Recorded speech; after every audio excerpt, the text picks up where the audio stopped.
Ladies and gentlemen, welcome to the review of a summary on chapter 1 of the wonderful and popular poem entitled Song of Lawino, and I am your presenter, Irano John Mira. Let's be together and enjoy this activity. The title of chapter 1 is entitled My Husband's Tongue is Bitter.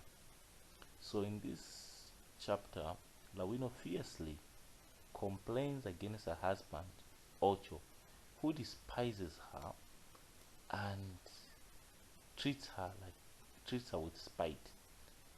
As a son of a chief, Ocho is not expected to utter such insulting words to his wife and the aunt from who he says his wife inherits stupidity. Now, as she says, she reveals to us in what she says, now you compare me with the rubbish in the rubbish pit. You say you no longer want me because I'm like the things that are left behind in a deserted homestead. Clearly, we see that Ocho hates Lawino because she still clings to the past.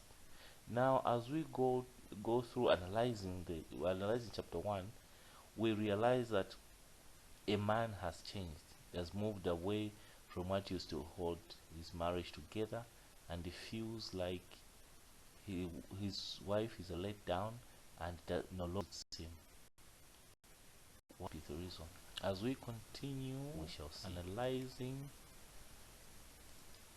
chapter 1 entitled My Husband's Tongue is Bitter, we further see that Ocho insults and laughs at her when we say her, we are referring to Lawino, because he says he does not know the letter A, for she has not been to school and she has not been baptized.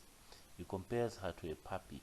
So the fact that the wife has not been baptized and the wife has not been to school, in Ocho's eyes they appear inferior. Ocho, as we said, is Lawino's husband. He no longer loves her, he no longer shows affection to the wife because he feels that the wife is not educated and is not even baptized. Lawino calls her husband friend, age mate of my brother in one of the verses, and advises him to take care of his tongue, to be careful with what his lips say. She advises him to behave according to his age. First, she says, first take a deep look, brother. You are now a man. You are not a dead fruit. You behave like a child. To behave like a child does not befit you. So already we see that she's not happy with the way the way her husband behaves. She advises him to check what he says and how he says it, and to curb his lips. She advises him to behave according to his age. So here we say, when you are advised to behave according to age, just means that use the wisdom that a person of your age mate is supposed to behave yourself, and stop speaking anyhow and disrespecting your wife according to this context. Furthermore, she expects him to behave according to his status. What is this status she's talking about? We shall see. This is implied by when she says, listen, Ocho, you're a son of a chief. So the status that the husband is a prince. Leave foolish behavior to little children. It is not right that you should be laughed at in a song. Songs about you should be songs of praise. Now, in our African customs, generally even in other cultures, songs are sung for heroes and people who have done tremendous things. But there are other songs again that are sung to demean someone and to prove that person a bad example to everyone. Now here she says, as a prince, as a person who's supposed to be of the people, your songs are supposed to be songs of praise, songs of upliftment, songs of elevation, not songs of comedy or being laughed at or being viewed as a bad example. So it is clear from this text that traditionally society expects a higher moral conduct from a son of a chief, because this one is a leader and a man of the people. Whether still in the village or you have gone to stay in town, as long as you have royal blood, you have to behave even a more expected, even in a more higher moral conduct as expected from the son of a chief as compared to an ordinary person. In the same vein, Lawino expects her husband to stop despising his people and to stop insulting their ways of life. He looks down on native people, his own black people, and he uplifts white people because of his Western education. Ladies and gentlemen, is it right to look down on your people because we are more educated? Does education make us more? Does Western education make us superior to those that are illiterate or have not done the same course that we have done?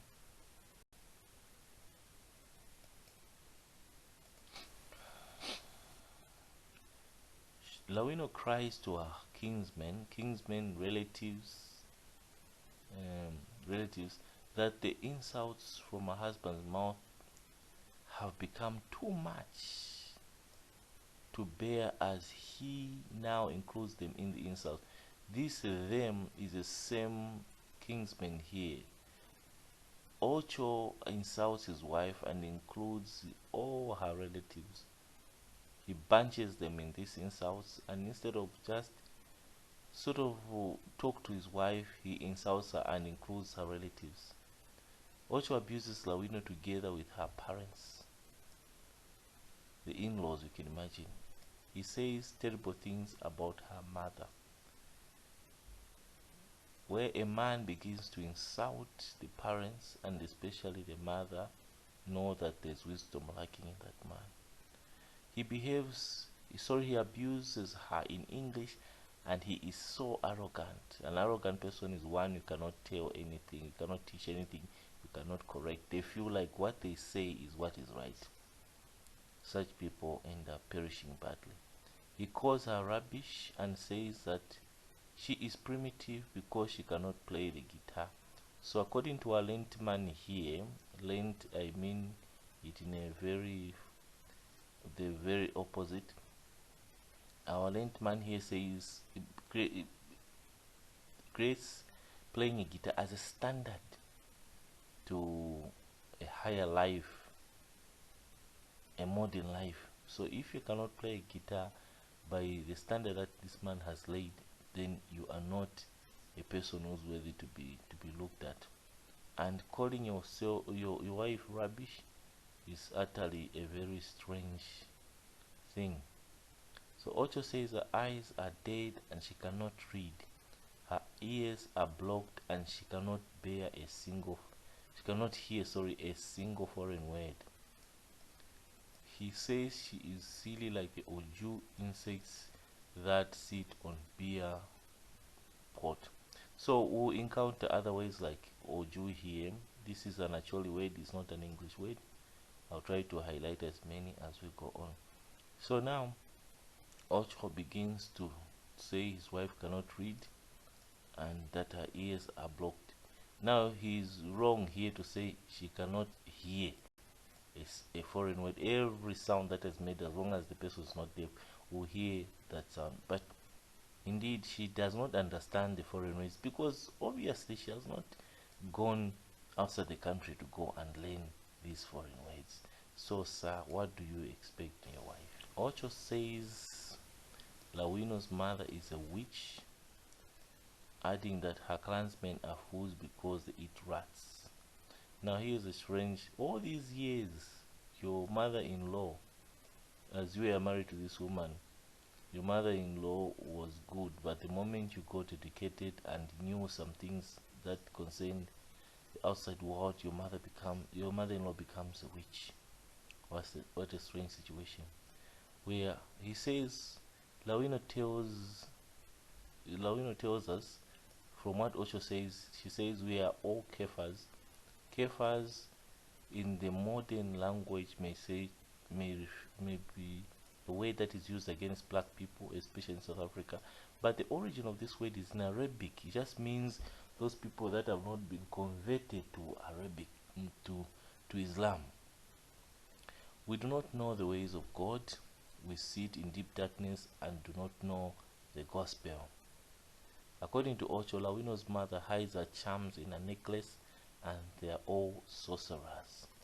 So Ocho accuses his in-laws to be sorcerers, accuses his mother, accuses Lawino's mother to be a sorcerer. This is such a pity. We continue analyzing chapter 1 and the summary of it, and it's entitled "My Husband's Tongue is Bitter." Why is Lawino's husband's tongue bitter? Because what he says to her is corrosive, is hurtful, and is not supposed to land on any person, whether wife or not wife. So because Ocho is sarcastic, Lawino starts reacting in the same way. For example, she says, here we discover that Ocho here is sarcastic. What he says is really not befitting to a wife. So my husband's tongue is bitter, like the roots of Lawino lily. It is hot like the penis of the bee. This will not be treated as vulgar in this poem because it is really figurative. She uses many other similes to describe his tongue, like the sting of the kalang. A kalang is a type of insect in the Acholi culture. So fierce like the arrow of the scorpion. It is deadly like the spear of the buffalo hornet.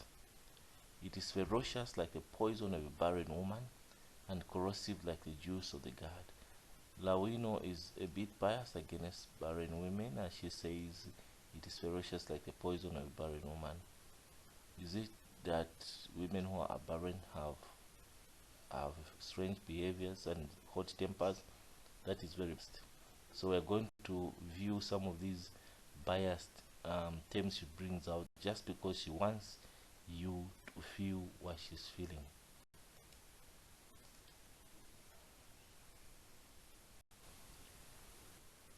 Ocho pours scorn on black people. Lawino reviews this by, as she tells us, he behaves like a hen that eats its own eggs, a hen that should be imprisoned under a basket. This is because Ocho bitterly attacks his fellow blacks. As we mentioned earlier on, Ocho is not a man of the people. Despite being a prince, he's one that looks down on Africans and his fellow black people, and abhors the ways of the white man. He becomes fierce like a lioness with cubs. He begins to behave like a mad hyena. All these are wonderful similes that Lawino is bringing out. A fierce, if you want to know a fierce animal, it is a lioness around its cubs. It will kill everything and anything just to protect its cubs. He behaves like a mad hyena. I've never really seen a mad hyena before, but just the way I know a hyena is already something strange. I wouldn't want to even imagine a mad one. So he says black people are primitive and their ways are utterly harmful. Their dances are mortal sins, and they are ignorant, poor, and diseased. A mortal sin is a sin that is unforgivable by God. It is just the punishment is just eternal damnation or totally death. Now, the only sin in the Bible that I know is in Matthew, where we are instructed not to insult the Holy Spirit, not to grieve the Holy Spirit. That is the only mortal sin I know, and that one is unforgivable.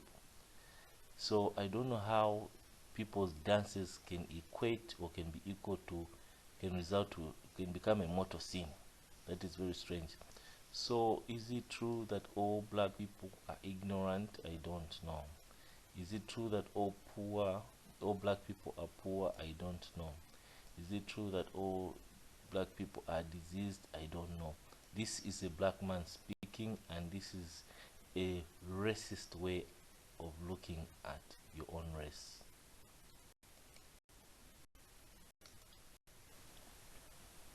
He calls himself a modern man. a progressive and civilized man. He says he has read extensively and widely, and he can no longer live with a thing like Lawino, who cannot distinguish between good and bad. So the fact that Ocho is more educated than Lawino, he begins to take the role of a judge and says the wife cannot distinguish between good or bad. So how does that come in effect? We do not know what Ocho is using to judge the wife against her moral fiber. He goes on to say that she is just a village woman. She is of the old type and is no longer attractive. He says Lawino is blocking his progress. So Ocho started out as an ordinary person, yes, a son of a prince, but at the end of the day, after he got his education, he's talking about progress. Now, all this time when he started out after marrying Lawino, was marrying her not a sign that she was a person who would help him progress in life? So how is she blocking the progress this time? He adds that her head is as big as an elephant, as that of an elephant, but it is only bones with no brain in it. He says that Lawino is only wasting his time. So already this point connects to this one. He claims he's blocking his progress, and she's wasting his time. So what was the reason for marrying her if you thought at the time you're marrying her she would not help you progress, and she's now wasting your time? So really we can see that the man's attitude has changed based on what he now believes, not so our comment what here he used to believe, is that clearly Lawino is unhappy, very disloyal. The husband's insults look at it from that perspective. Ocho is heaping insults on her. So clearly Lawino is unhappy with the insults Ocho is heaping on her, especially that he does not only insult her but her relatives as well. Ocho has betrayed his status as a prince by engaging in childhood ranting over nothing. He attacks his fellow blacks all because they cling to what they believe is in the ways of the people. He looks down on his people for whatever reason. Lawino might speculate is because he thinks and looks down on her. More important, Lawino tells us how Ocho insults and looks down on her and her ways. He has received family, education, clan, and all the black people and their traditional in this poem. So Ocho's education has brought him to disrespect the traditional ways by which he grew up on. Lawino reacts to Ocho's insults by mocking him with his Western ways. Thank you, ladies and gentlemen.